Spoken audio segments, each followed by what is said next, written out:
Biohacking is sometimes referred to as citizen or DIY biology. For many biohackers, this entails changing your food or lifestyle gradually in order to see extra benefits in one's health and happiness. Anything from rapid weight loss to improved brain function is promised by biohacks. There are several types of biohacking. Nutrigenomics, DIY biology, and grinder are the three most popular categories. Nutrigenomics. The field of nutrigenomics concentrates on how your genes and the nutrition you eat interact.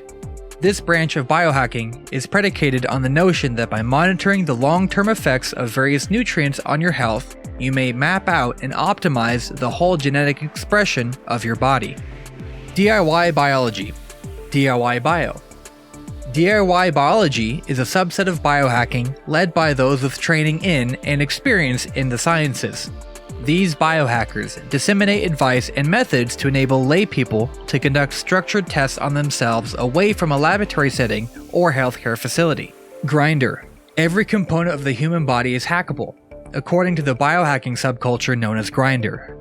Grinders aim to become cyborgs by optimizing their bodies with a mixture of devices, chemical injections, implants, and just about anything else they may put into their bodies to make them function as they desire. What is your opinion on the safety of biohacking? There may be safe biohacking techniques. Making dietary adjustments or using specific supplements can be safe. Even some body modifications, such as RFID implants, could be secure when managed by a medical expert. Some biohacking techniques are questionably safe or even against the law. Sometimes the focus of DIY bio and grinder is on experiments that aren't legal or moral in scientific centers. Because of the potential for harm or unintended repercussions, doing experiments on humans, even simply on yourself, is still usually frowned upon in the field of biology. Some biohackers think that by using technology, they will be able to live longer while maintaining their youthful appearance. People would be able to live to 1,000 years old, according to gerontologist AUBREY. He claims that the first individual to reach 1,000 years old was actually born. De Grey focuses on creating strategies for engineered negligible senescence, which are methods for healing different types of cellular and molecular damage brought on by aging. Huge investments have been made in his foundation, the Methuselah Foundation, including more than nearly $6 million from Thiel. By 2030, it hopes to make 90 the new 50. Researchers that are interested in battling aging typically use two main tacts. First, there is a small molecule strategy, which frequently emphasizes nutritional supplements. That's what MEDVEDIK refers to as low-hanging fruit.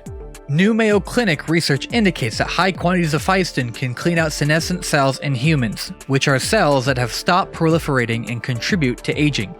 He spoke enthusiastically about the idea of developing a supplement from this plant chemical. Genetic engineering is a more radical alternative. When using this approach in mouse studies, researchers typically alter a mouse's genome while it still is an embryo, causing subsequent mice to be born with the repair already in place. According to MEDVEDIK, that's not very helpful for treating humans. We need to be able to treat humans who have already given birth and started growing older.